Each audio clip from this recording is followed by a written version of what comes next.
Yeah, so I'll talk in the overall manner for the whole group. Yep, you got a loud voice. Yeah, sure.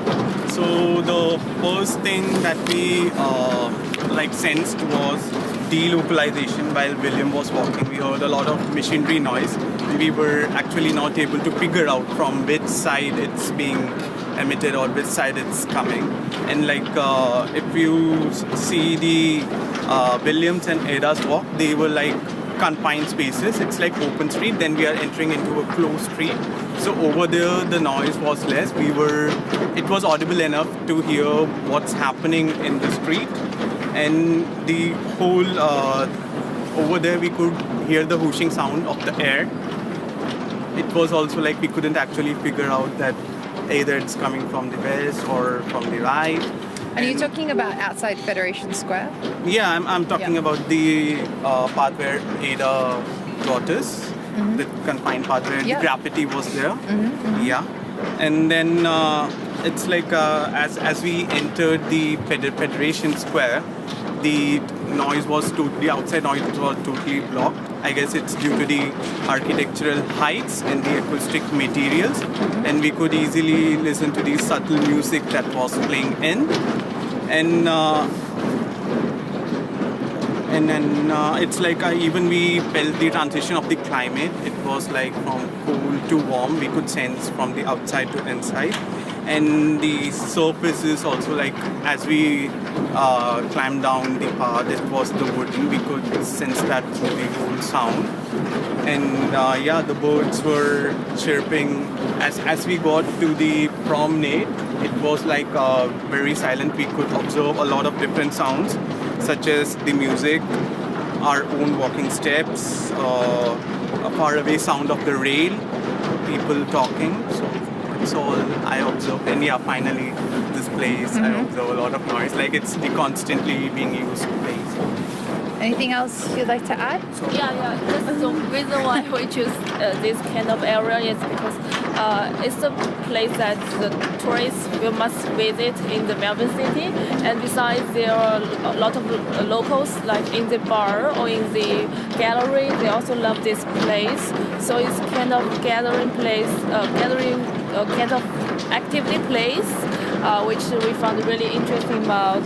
And in my part, the reason I dropped the bottom, as a start, I just want to show the ground material is quite different in even one road. But after throwing, you can find that the ambience, that the environment also will affect the sound of the drop. I show that nature sounds and okay. No. I show that nature sounds and traffic signal sounds is very match. It's traffic sync sounds important for me because people need to live sounds, some tram sounds, some people walking sounds. So I show that nature sounds have bird sounds and river flow sounds. So all these sounds become maybe increase the people quality, life quality. Okay.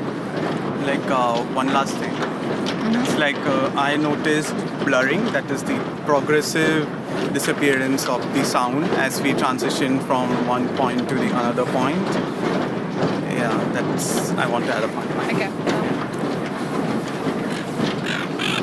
Good. I think it was a really interesting path. Yeah. Really interesting, lots of different sound spaces. And lots of really interesting little places, like under the bridge. Yeah. With the water dripping and the reverberation. Is anything anyone would like to comment on? Any sounds you experienced that were quite interesting?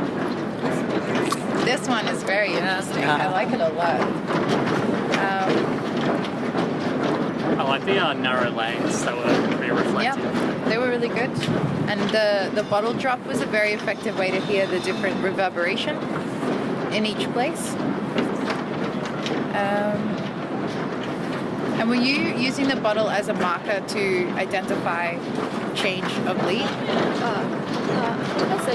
As I said before, the first Yeah. job I want to show the different material of the ground. Yeah. But then I found that the ambience also affected. So yeah, it can show like that. Yeah. Okay. Actually, anyway, job in curve has, but we don't have time. Yeah. Yeah. So one point was the walk was too long. Yeah, actually, we planned to cover the anamnesis. We went through the tunnel. I know we didn't finish it. That would have covered up. So that is a matter of planning and making sure that you do. There's a little gap between mine and Alice. Yeah. Just something to develop. Is there anything more that you want to add about sonic effects or soundscape concepts? Oh yeah. First, the whole is very colorful. Okay. And when we get into the NGV door, it's kind of blue or cut off sounds. You can also hear the fade through the way get into the door, the gallery door. And we can also hear the echo under the bridge and when the train across the bridge. Cool. It would have been interesting to have a couple of more pauses along here, but we were pressed for time. Really good walk. Thank you.